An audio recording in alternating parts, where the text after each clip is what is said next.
Assalamu alaikum students. In previous lecture we learned about componendo dividendo theorem, theorem of invertendo, theorem of alternando, theorem of componendo dividendo और जो इसका combination था theorem of componendo dividendo। और हमने exercise 3.4 का question number 1 solve किया था। Theorem of componendo डिवाइडेंडो apply करके आपने प्रूव किया था कि A/B जो है वो बराबर है C/D के। आज हमने 3.4 का क्वेश्चन नंबर 2 स्टार्ट करना है। क्वेश्चन नंबर 2 है using theorem of componendo and dividendo find the value of x plus 2y over x minus 2y plus x plus 2z over x minus 2z if x is equal to 4yz over y plus z। वो कहता है कि आपने theorem of componendo और डिवाइडेंडो apply करके इस पूरे की वैल्यू फाइंड आउट करनी है और आपके पास दिया क्या हुआ है, x की वैल्यू आपके पास दी हुई है। अगर आप इस क्वेश्चन को गौर से देखें, x की वैल्यू तो आपको दी हुई है, तो हम कह सकते हैं edge x is equal to 4yz over y plus z। अब हमने इसकी वैल्यू यानी इस पूरे की वैल्यू फाइंड आउट करनी है, तो पहले हमें इसकी वैल्यू फाइंड आउट करेंगे, फिर इसकी वैल्यू फाइंड आउट करेंगे, फिर उनको आपस में ऐड कर देंगे तो आपके पास इस पूरे की वैल्यू आ जाएगी। ठीक है, इसको मैं इक्वेशन 1 का नाम दे देती हूं। अब अगर आप देखें, हमने अगर इसकी वैल्यू फाइंड आउट करनी है तो थ्योरम ऑफ कंपोनेंडो डिवाइडेंडो में क्या था, a प्लस बी और a माइनस बी। इसका मतलब है आपके पास a x है और b 2y है। a माइनस बी यानी a x है और b जो है वो 2y है। अब अगर आप इसको जो आपको गिवन x की वैल्यू दी हुई है, इसका मतलब हमारे पास यहाँ a तो है लेकिन इसके नीचे जो 2y है वो मिसिंग है। इसका मतलब आपने 2y किसी तरह लेके आना है। तो इसके दो तरीके हैं, या तो अपने आप ये इज इक्वल टू के इधर की चीज को हम इस तरह स्प्लिट करते हैं, जैसे 4yz को आप 2y और 2z की फॉर्म में लिख देंगे और ये 2y जो है वो यहां मल्टीप्लाई और यहां आके डिवाइड हो जाएगा। एक ये तरीका है, और आप ऐसे भी कर सकते हैं कि आप डिवाइड कर दें इस इक्वेशन 1 को 2y से। डिवाइड इक्वेशन 1 बाय 2y, तो आपके पास क्या आ जाएगा, x over 2y 4yz over y plus z 2y। अब ये इसके साथ मल्टीप्लाई हो रहा है, इसका मतलब ऊपर नीचे कटिंग हो सकता है, 2 इससे कट जाएगा, y से कट जाएगा, तो आपके पास आ जाएगा x over 2y is equal to 2z over y plus z। देखें दोनों तरह सेम वैल्यू आई है, तो आपको जो मेथड इजी लगता है आप उस तरह कर लें। चाहे इसको ब्रेक करके इसको 2y को इधर ले आए क्योंकि आपको यहां b चाहिए, a ओवर b, या आप 2y आपको चाहिए तो आप इक्वेशन को ही 2y से डिवाइड कर दें, ये ऊपर नीचे कट जाएगा और सेम आंसर आएगा। अब आपके पास ये फॉर्म आ गई। अब आपने उसने आपको क्वेश्चन में कहा है कि आपने थ्योरम ऑफ कंपोनेंडो और डिवाइडेंडो अप्लाई करना है, तो by applying theorem of componendo dividendo, हम कंपोनेंडो और डिवाइडेंडो थ्योरम अप्लाई करेंगे, जो कि क्या है, a plus B over a minus b is equal to c plus d over c minus d। ये आपके पास थ्योरम ऑफ कंपोनेंडो और डिवाइडेंडो है। अब आप देखें, a आपके पास क्या है, x प्लस b क्या है, 2y, नीचे a x माइनस 2y, यहां क्या आ जाएगा, 2z plus y plus z और 2z minus y plus z। Bracket open करेंगे, अगर आप देखें इज इक्वल टू के इधर आपके पास वही चीज बन गई जो उसने आपको क्वेश्चन में, हमारा एक पोर्शन हो रहा है यानी यहां आप जब सिंप्लीफाई करेंगे तो आपके पास एक पोर्शन की वैल्यू आ जाएगी। इसको सिंप्लीफाई करें, 2z plus Y plus z, तो ये बन जाएगा 3z, और नीचे 2z जब माइनस ब्रैकेट ओपन होगी तो माइनस अंदर मल्टीप्लाई होगा, तो ये आपके पास बन जाएगा 3z plus y 2z minus z, z minus y. तो ये आपके पास इक्वेशन आ गई, इक्वेशन 2। लेकिन अभी हमने सिर्फ उसका एक पार्ट सॉल्व किया है, अभी ये वाला पार्ट आपका रहता है। जब इस पार्ट की भी वैल्यू आप फाइंड आउट कर लेंगे तब इसको आप इस इक्वेशन में पुट करके इसकी वैल्यू फाइंड आउट कर देंगे। अब हम इसका x प्लस 2z, तो हम कहेंगे एज x हमारे पास क्या था, जो गिवन इक्वेशन थी 4yz over y plus z। अब आपने क्या बनाना है, अब आपने बनाना है x प्लस 2z, यानी x तो आपके पास मौजूद है, अब आपके पास 2z चाहिए।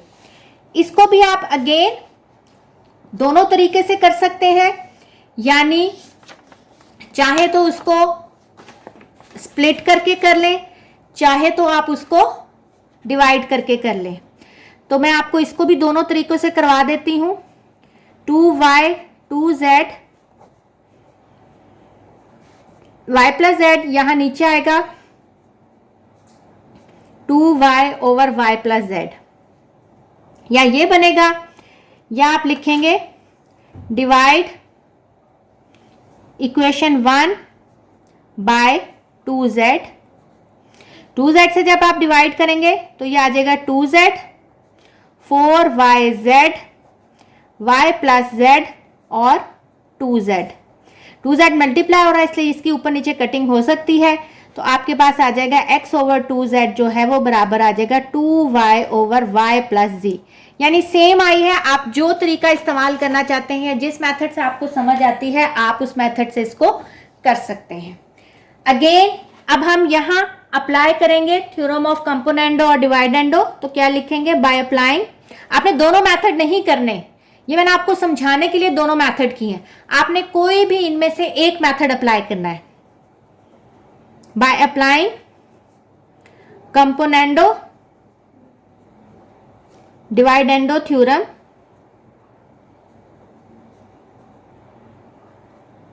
अप्लाई करें। जर्नल पहले लिख लेते हैं, a plus B over a minus B, c plus D over c minus D. a x है, b क्या है 2z, x minus 2z, c क्या है 2y plus y plus z और 2y minus y plus z। x plus 2z, x minus 2z, 3y plus z, 2y minus y minus z, तो ये आपके पास आ जाएगा x plus 2z, x minus 2z, 3y plus z और y minus z। इसको मैं नाम दे देती हूँ इक्वेशन 3 का। अब देखिए आपके पास जो गिवन उसने आपको इक्वेशन दी हुई थी उसकी दोनों फॉर्म्स आ गई। अब अगर आप क्वेश्चन में देखें तो क्वेश्चन में उन दोनों वैल्यूज के बीच में प्लस का साइन है। अगर यहाँ माइनस का साइन होता तो हम अपनी इक्वेशन 2 और 3 को सब्ट्रैक्ट करते, लेकिन यहाँ प्लस का साइन है तो हम ऐड करेंगे अपनी इक्वेशन 2 और 3 को। तो हम ऐड करेंगे अपनी इक्वेशन 2 और 3 को, एडिंग इक्वेशन 2 एंड 3।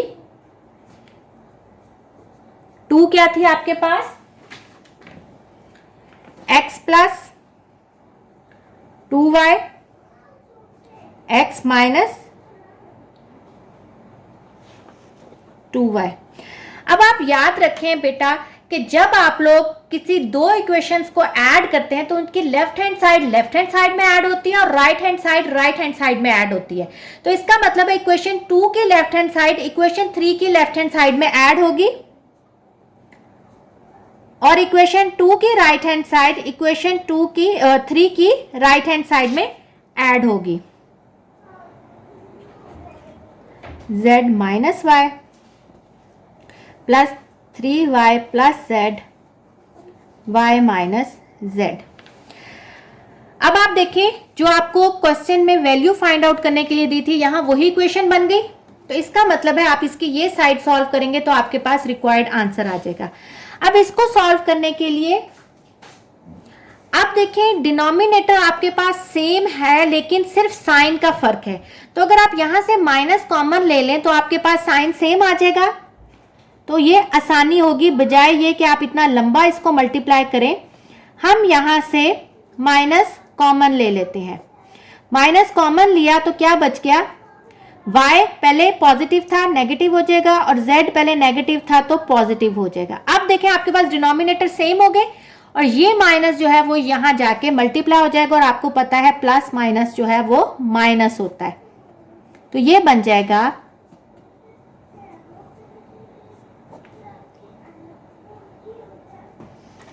ठीक है। आप एलसीएम लेंगे, डिनोमिनेटर सेम है तो न्यूमरेटर एज इट इज आ जाएगा 3z प्लस वाई। और बेटा अक्सर स्टूडेंट्स ये मिस्टेक करते हैं कि इस माइनस को खाली 3y के साथ लिख देते हैं। जब फ्रैक्शन से पहले माइनस होता है बीच में तो इसका मतलब है ये माइनस इस पूरे टर्म से मल्टीप्लाई हो रहा है। इसका मतलब है जब आप इसका एलसीएम लेंगे तो माइनस को बाहर लिख के और अंदर ब्रैकेट लगाएंगे 3y प्लस z, क्योंकि जब ब्रैकेट ओपन होगी तो ये माइनस जो है इस होल टर्म से मल्टीप्लाई हो रहा है तो इस होल टर्म के साइन चेंज होंगे। तो आपके पास आ जाएगा 3z plus y 3z plus y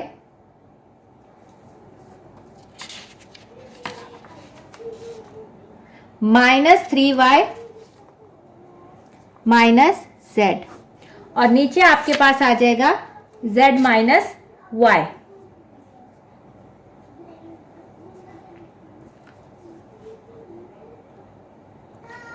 अब देखिए आप इसको सिंप्लीफाई करेंगे 3z minus z 2z plus minus 3y plus y minus 2y और नीचे आ जाएगा z माइनस y।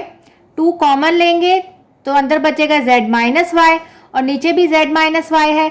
अब ये ऊपर नीचे कटिंग होगी तो उस पूरी वैल्यू का आंसर आया 2, जो कि क्या थी x plus 2y over x minus 2y plus x plus 2z x minus 2z की वैल्यू आपके पास क्या आई है 2 और यही उसने आपको फाइंड आउट करने के लिए दिया था।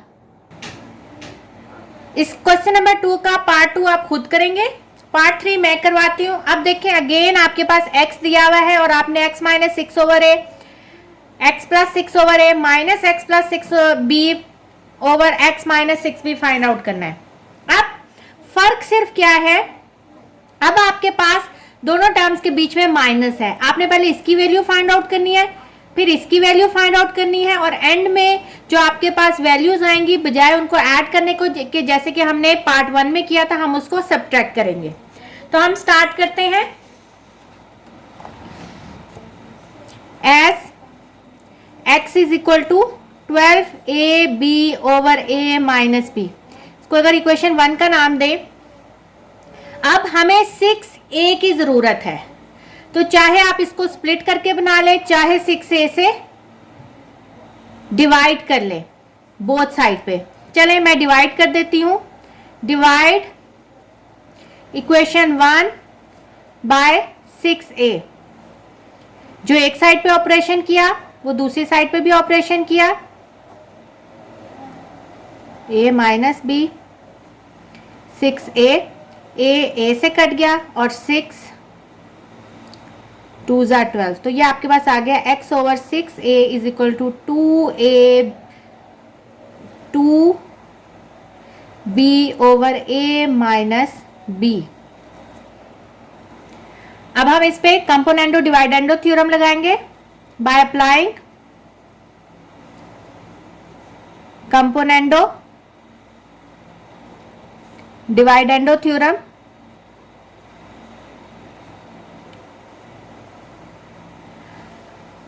क्या है कंपोनेंटो डिवाइडेंडो थ्योरम? इसकी जो जर्नल फॉर्म है वो ये है, A plus B over A minus B, C plus D over C minus D. तो ए क्या है एक्स, बी क्या है 6 है, तो इसको करेंगे एक्स प्लस 6 है, एक्स माइनस 6 है, 2b प्लस ए माइनस बी, 2b माइनस ए माइनस बी, ब्रैकेट ओपन करेंगे,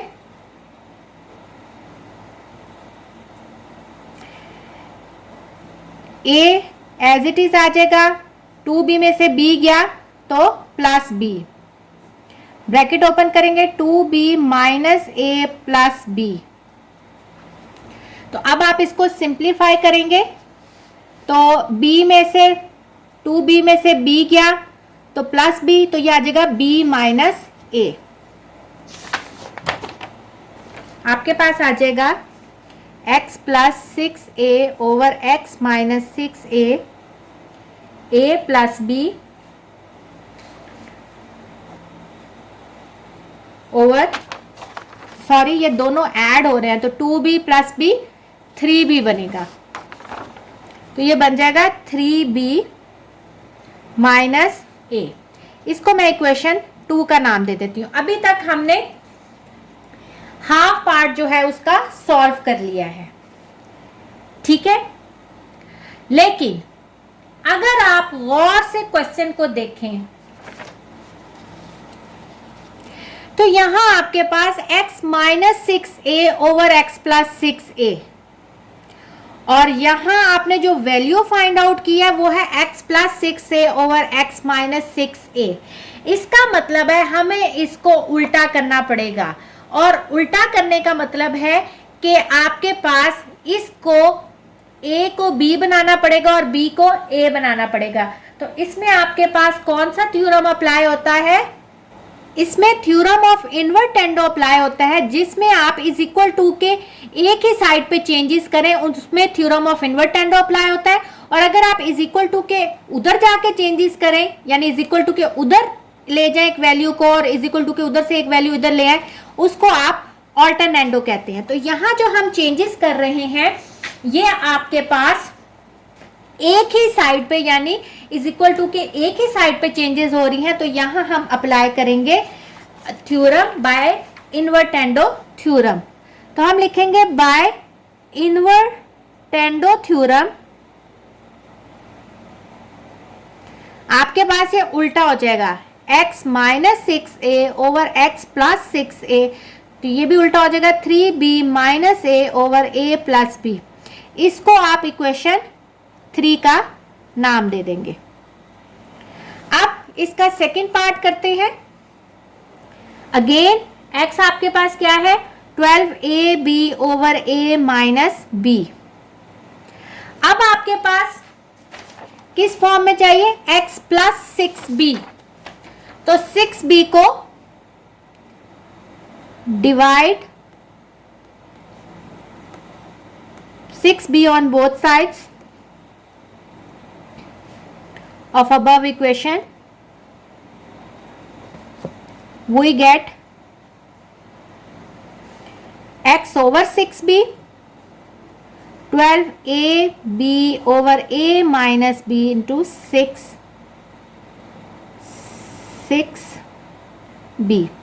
b से कट गया 6, तो ये आ जाएगा x over 6b is equal to 2a over a minus b।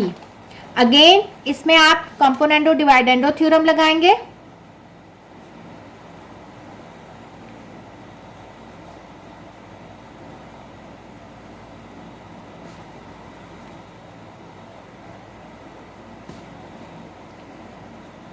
Simple उसकी जो जनरल फॉर्म है वो है a plus B over a minus B, C plus D over C minus D, x plus 6b x minus 6b, 2a plus a minus b, 2a minus a minus b। Simplify करेंगे,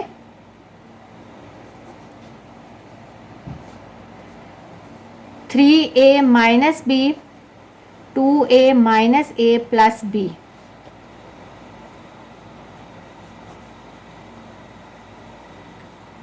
3a minus B 2a minus A plus B.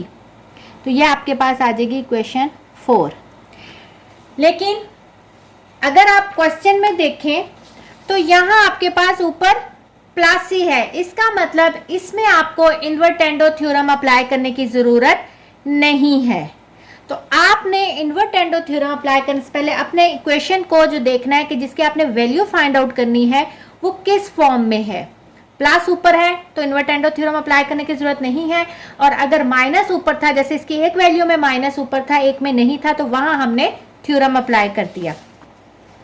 अब दोनों equation आपके पास आ गई, equation 3 और 4। अब इनको आपने क्या करना है, अगर आप क्वेश्चन में देखें तो ये दोनों सब्ट्रैक्ट हो रहे हैं, तो हम लिखेंगे by subtracting equation 3 and 4, subtracting 3 and 4। तो आपके पास क्या होगा, 3 क्या है, x माइनस 6 है, x प्लस 6 है। सेम मैंने आपको जैसे पिछले क्वेश्चन में बताया, जब दो इक्वेशन सब्ट्रैक्ट होती हैं या ऐड होती हैं तो लेफ्ट हैंड साइड के साथ सब्ट्रैक्ट होती है और राइट हैंड साइड के साथ सब्ट्रैक्ट होती है। 3b minus a over a plus b minus 3a minus b over a plus b। देखें यहाँ आपके पास दोनों का डिनोमिनेटर सेम है, तो यहाँ हमें कोई भी चेंजेस करने की ज़रूरत नहीं है। तो आपके पास न्यूमरेटर में एज इट इज़ आ जाएगा 3b माइनस a, और ये माइनस है तो ये माइनस होल टर्म के साथ है, जैसे मैंने भी आपको पिछले क्वेश्चन में बताया। तो आप ब्रैकेट डाल के फिर माइनस लिखेंगे और फिर ब्रैकेट ओपन करेंगे ताकि गलती का चांस ना हो। तो ये आपके पास आ जाएगा 3b minus a minus 3a plus b over a plus b। तो ये आ जाएगा 3b plus b 4b minus 4a over a plus b। इसमें से 4 कॉमन ले लें, b minus a over a plus b। ये आगे फर्दर सिंप्लीफाई नहीं होता, इसका मतलब यही आपके पास रिक्वायर्ड आंसर है किसका, x minus 6a over x plus 6a minus x plus 6b over x minus 6b का आपके पास जो आंसर आया है वो आया है 4 into b minus a over a plus b। Question number 2 का पार्ट 4 आप खुद करेंगे, मैं आपको इसका पार्ट 5 करवाती हूँ। Find the value of s minus 3p over s plus 3p plus s plus 3q over s minus 3q if s is equal to 6pq over p minus q। इसमें भी देखें माइनस की term ऊपर है और इसमें plus की term ऊपर है, इसका मतलब इसमें आपको थ्योरम ऑफ इन्वर्टेंडो लगाना पड़ेगा और इधर लगाने की जरूरत नहीं है। लेकिन पहले हम स्टार्ट करेंगे, s is equal to 6pq over p minus q। हमें क्या चाहिए 3p, तो हम क्या करेंगे, चाहे स्प्लिट कर लें चाहे मैं क्या लूंगी divide. Equation 1 by 3p we get s over 3p 6pq over p minus q 3p, p से कट गया, 3 2 जा 6। तो यह आपके पास आ जाएगा s over 3p is equal to 2q over p minus q।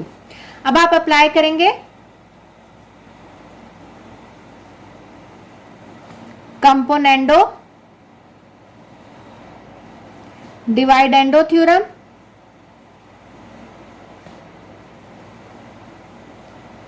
Basic उसका जो जनरल फॉर्मूला है वो है a plus B over a minus b is equal to c plus D over c minus D.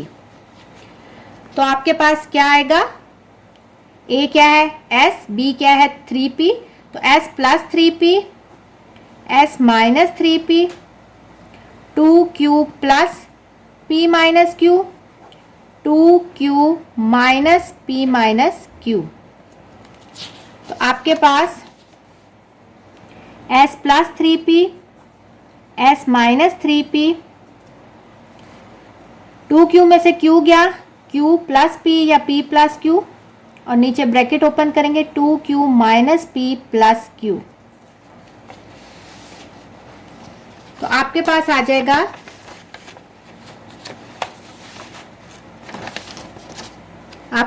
जाएगा s plus 3p over s minus 3p, q plus p, 2q में q add होगा तो 3q minus p। इसको मैं equation 2 का नाम दे देती हूँ।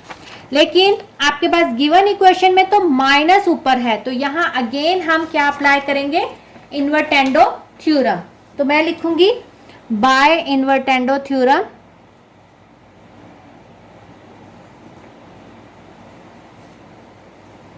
उल्टा करने s minus 3p, s plus 3p, 3q minus p और q प्लस p। इसको मैं इक्वेशन 3 का नाम दे देती हूँ।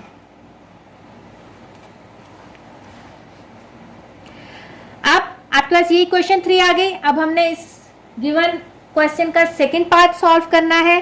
तो आपके पास x की वैल्यू क्या थी, s की वैल्यू, तो s जो है वो आपके पास क्या है 6pq और p माइनस q। अब आपने जो सेकंड इक्वेशन जो इसकी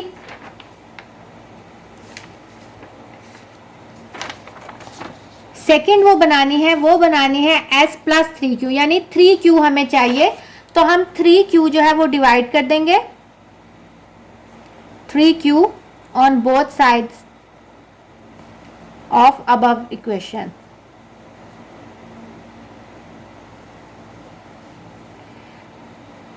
three q, 6pq, p minus q, 3q, 2q। तो ये आ जाएगा आपके पास s over 3q is equal to 2p over p minus q। अब again componendo dividendo theorem apply करेंगे।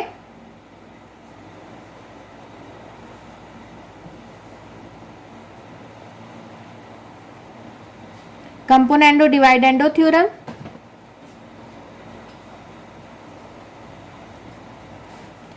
जनरल फॉर्म क्या है, a plus B over a minus B, c plus D over c minus d, s plus 3q, s minus 3q, 2p plus p minus q, 2p minus p minus q, s plus 3q, s minus 3q, 3p minus q, 2p minus p plus q। तो ये simplify करके आपके पास आ जाएगा p plus q। इसको मैं equation 4 का नाम दे दूंगी। अगर आप गिवन क्वेश्चन में देखें तो आपके पास s प्लस 3q और s माइनस 3q है, तो इसका मतलब यहाँ हमें इन्वर्टेंडो थ्योरम अप्लाई करने की जरूरत नहीं है। और इसके दोनों वैल्यूज के बीच में प्लस का साइन है, तो इसका मतलब अब आपने इसकी इक्वेशन 3 और 4 को ऐड करना है। तो हम ऐड करेंगे इक्वेशन 3 एंड 4 को। तो मैं लिखूंगी बाय एडिंग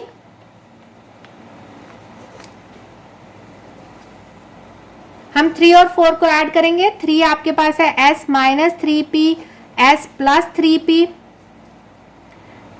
प्लस 4 क्या है s प्लस 3q,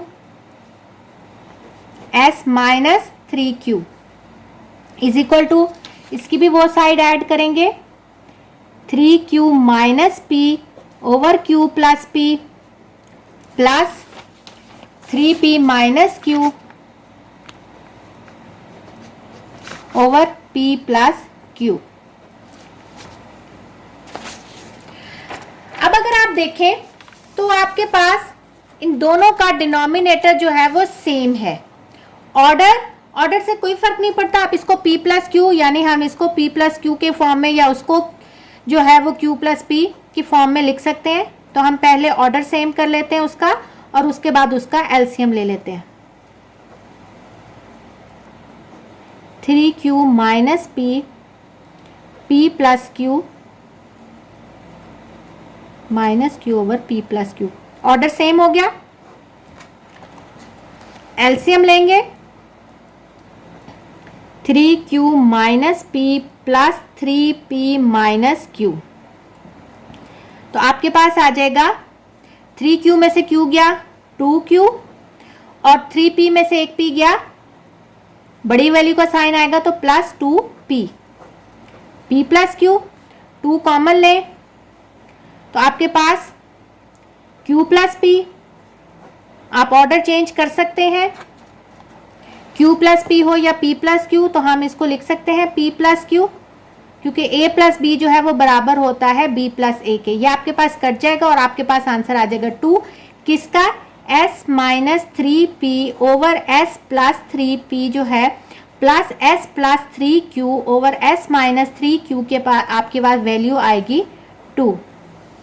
इस तरह आपके पास इस टाइप के जो क्वेश्चन यानी जिसमें आपने कंपोनेंडो और डिवाइडेंडो थ्योरम अप्लाई करके एक वैल्यू फाइंड आउट करनी थी, तो वो कंप्लीट हो गया है। होप कि आपको समझ आई होगी। इंशाल्लाह नेक्स्ट लेक्चर में हम इसके अगले पार्ट्स करेंगे। ओके स्टूडेंट्स, टेक केयर, अल्लाह हाफिज़।